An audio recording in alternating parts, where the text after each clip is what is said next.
The blonde immediately reached out with anger for other arrows and realized that they were up against the sword master. While the protagonist was about to run away, Xavier stood on the defensive. The protagonist stated that according to their plan, they should separate and meet in about 30 minutes near the Alencia tree, so he asked the knight to find some kind of elevation to see him in case they got lost. The blonde looked forward furiously when the other fighters flew to attack. The main character was about to run away with tears in his eyes when he was called scary. Xavier, at this time, also began to run away when they tried to surround him from the trees. The knight continued to run with his sword, looking back at the opponents catching up. At this time, the elf with the other fighters ran after him under the cover of the moon. She smoothly touched a leaf with her foot. Then she soared with the help of it. Xavier looked back angrily and understood that little was known about the elves, but then again, the young master's predictions turned out to be accurate and the elves are incredibly fond of nature. He remembered how he followed the master, trying to grab the sword, when Lloyd said that the elves would not be able to harm the plant. This would be their advantage, because they could not attack innocent elves. He would have to run away from them as quickly as possible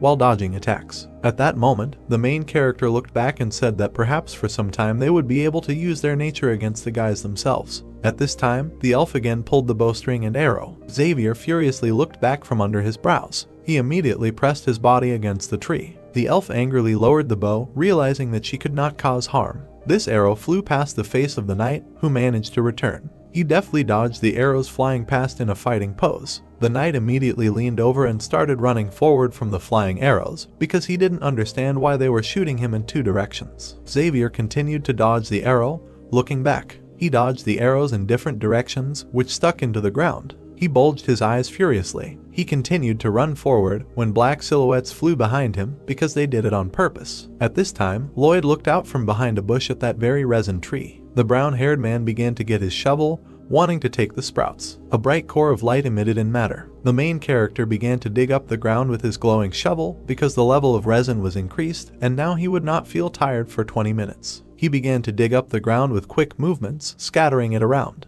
In an instant, he had already dug up a whole tunnel. At that moment, Xavier continued to run. He looked back angrily and realized that something was wrong here. At that time, the blonde with other archers were flying from the air, and Xavier did not see them, assuming that she could chase the young master. At that moment, the knight managed to run to the river. He immediately jumped into the water, holding back his light blade, and realized that here he would not be able to use plants to block their attacks. At that time, a huge flock of archers were aiming at him from both sides. A whole barrage of arrows flew from the sky at the knight. At that moment, the assistant stuck his glowing blade into the water. A powerful stream of water swept away all the arrows flying at him. A barely visible silhouette of Xavier was visible through the water. Then he cut the air with his blade and his proud grin appeared. At that moment, the elves sat on the tops of their heads, trees, and looked at what was happening with angrily, because they had not seen such power, and they understood that if this man wanted, he could easily kill them, so she told everyone to calm down. The blonde lowered her head and said, "If humans have a sword master, then they have Melika." The knight stood in the water and looked back into the depths of the forest. A huge, muscular elf girl appeared from there. She stuck her bow into the ground.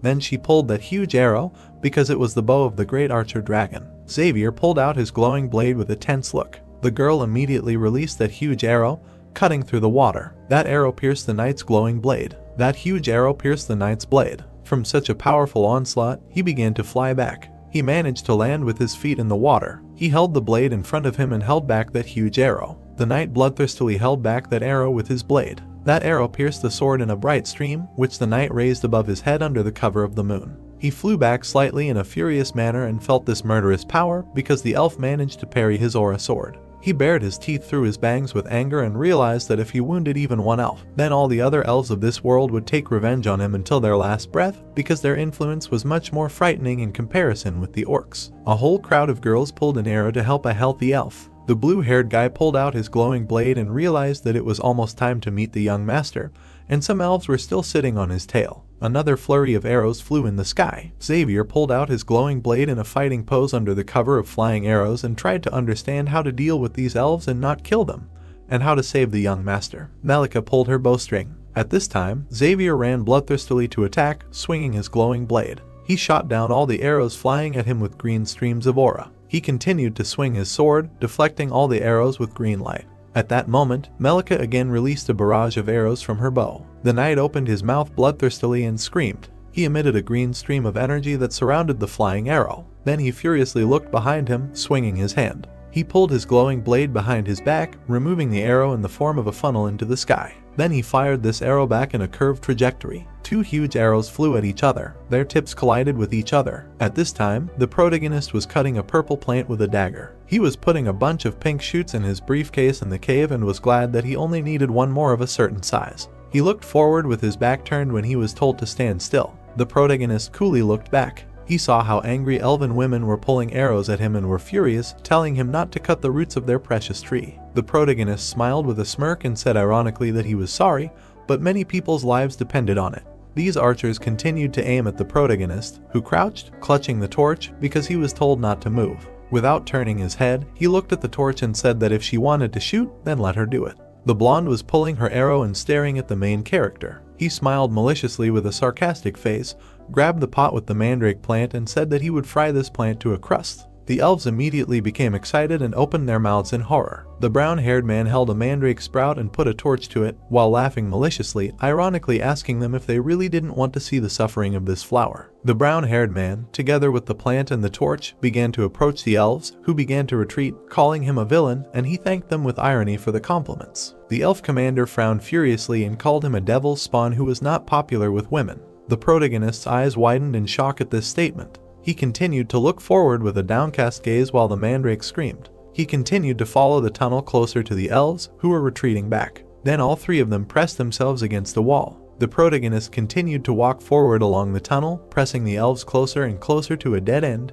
and they themselves offered to talk. The protagonist looked at the elves through his bangs with disdain. Then he opened his mouth wide and began to scream convulsively. Then he bloodthirstily began to eat the leaves of the mandrake, which wanted to escape. He came closer and closer to the exit of the tunnel and wanted the elves to get out, although they said that it was high up there, but they would have to get out.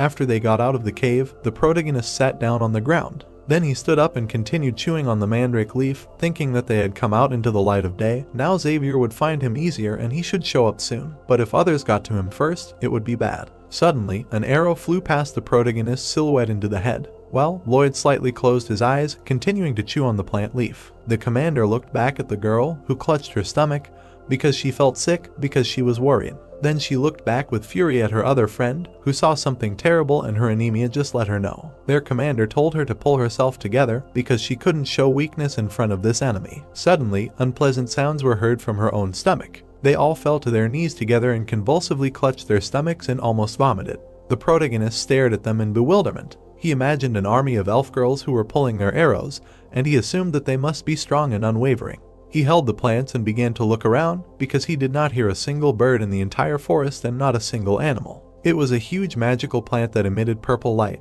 because it was a domino monster when the animals migrated another part from the mountain, and that is why in the thicket of the ever-shining forest it was so empty. Then he began to look around with disdain. He realized that the elves would not touch the plants, which meant that they were carnivores. At that moment, the elves convulsively held their stomachs and looked weak, because he realized that they most likely had been hungry for a very long time. At that time, the knight stood in the water in a fighting pose, holding a glowing blade. At that moment, Melika grabbed her arrow again, while her friends covered her from the tree. The knight looked at them angrily through his bangs, and it was strange to him that, judging by the strength and abilities of the elves, this should not have exhausted them so much. He assumed that he would be able to break through their defense and abruptly squatted over the water. A bright electron of light swirled in matter. He immediately flew to attack with a glowing blade. Now Melika bloodthirsty pulled her huge arrow. The knight continued to run forward, despite the huge flying arrow. He ran to attack, running past this arrow. Xavier continued to run to attack through the stream of arrows, and Muira now stretched out her hand to the side and declared that the line of defense was broken through and therefore everyone should be ready to attack. She looked back at the tree and saw that all the elves were lying unconscious and without strength, as they wanted to eat. Then the commander looked back at the branch from which the last warrior jumped back. It was Melika, who continued to run to the attack because she always shared food with him, and now she fought for them until her last breath. This healthy girl again released a stream of glowing arrows. The knight managed to cover himself with his sword, reflecting a huge arrow. From such a powerful shot, he pressed himself against the tree. Melika flew at him with a sharp arrow. She stuck him in the ground when the knight managed to jump back. The knight angrily ran to the attack and realized that he was the one who should protect the son of his master. He managed to jump back into the air after the elf monster's arrow swung. Again, a flurry of arrows flew in the sky, and they wanted to gather their will into a fist and give Melika at least some support. A huge blue moon illuminated the night sky. Under the cover of the moon, the knight flew in the air to save the heir to their estate.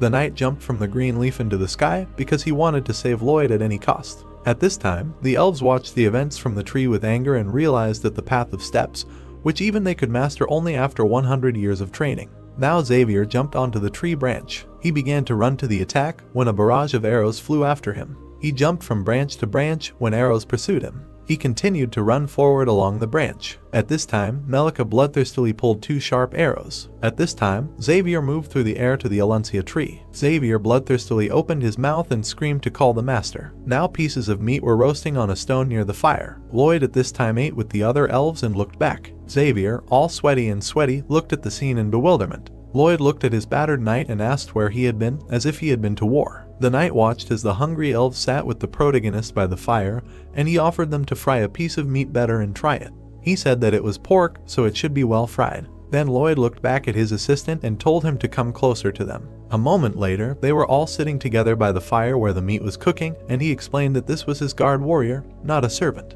At this time, the commander Muira was chewing a piece of meat with appetite when she was introduced. Then the knight looked at the smoke coming from the meat when he was told to introduce himself. At this time, the commander continued to chew a piece of meat and looked at Lloyd, asking him if they would have more room.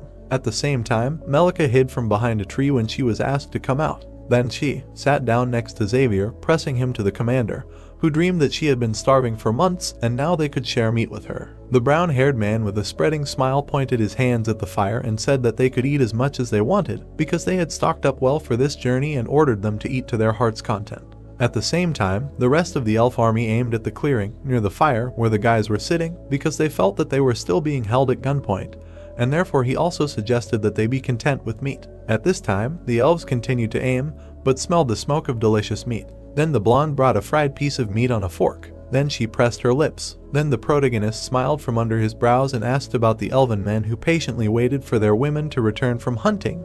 They must be starving to